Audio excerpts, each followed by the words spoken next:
Ono gw'oli mu kulaba musajja era tabangako mukazi nga bw'oyinza okulowooza. Ekifaananyi kino abali ku WhatsApp mu gurupu nakye bateereddeyo era abasinga mubadde mwebuuza kisoboka kitya okubanga ono musajja ate afaanana bw'ati ng'abakazi. Era olwaleero mu eno vidiyo betugenda okutunuulira omusajja ono y'ani, azaalibwawa era kijja kitya okubanga afaanana bw'ati. Omusajja ono amannya ge Akunyi Idris Olanolewaju era yazaalibwa nga 31 August 1991 ng'amanyiddwa nnyo ku social media nga Bob Risky. Ndowooza wano abasinga mutandise okumutegeera era nga musajja eyasalawo okukyusa genda ye oba gwe wandiise transgender nga kati yeeyisa ng'omukazi. Omusajja ono yakula ng'ayagala nnyo ebintu by'abakazi era ng'abyegomba nnyo. Afuuka atya ow'amaanyi okulaba nga kati tuli mu kumwogerako. Omusajja ono w'amaanyi nnyo ku mitimbagano era ng'ekimu ku byamusooka omutunda yakola ka challenge akayitibwa nga Bob Risky Dance abali ku TikTok. Ka challenge ako mukamanyi era nga katambula nnyo ne kamutunda.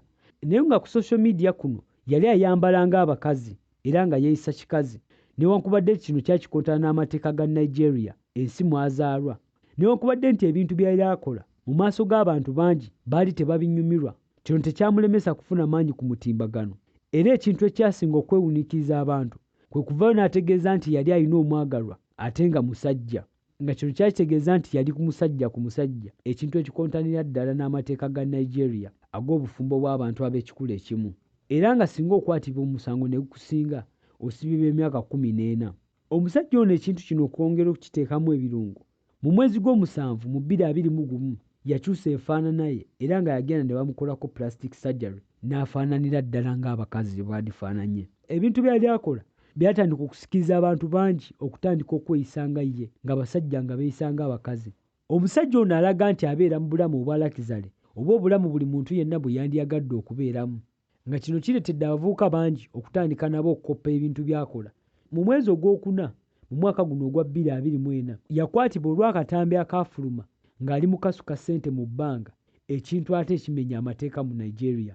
Era nga 12 omwezi gwennyini ogwokuna yasibibwa mu kkomera okumala emyezi 6 era mu guno omwezi ogw'omunaana nga 5 lwe yafulumya ekkomera. Wano ensi ziri ze tutegedde we zitwagala okubeera ng'omusajja omulamba yeeyisa bw'atyo.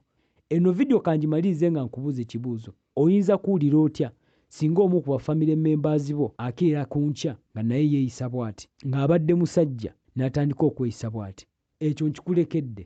Nja kukwebaza mwenna abagoberera, nebaza ba members mwenna abali ku WhatsApp group, ba admins mwenna mu abasinga. Naawe ayagala okwegatta ku Hassan's WhatsApp group ojja kunsindikira message ku WhatsApp kweyo enamba eri mu bio yange. Kwebaza olw'obudde bw'owadde okulaba eno vidiyo era nkwagaliza ekiseera ekirungi.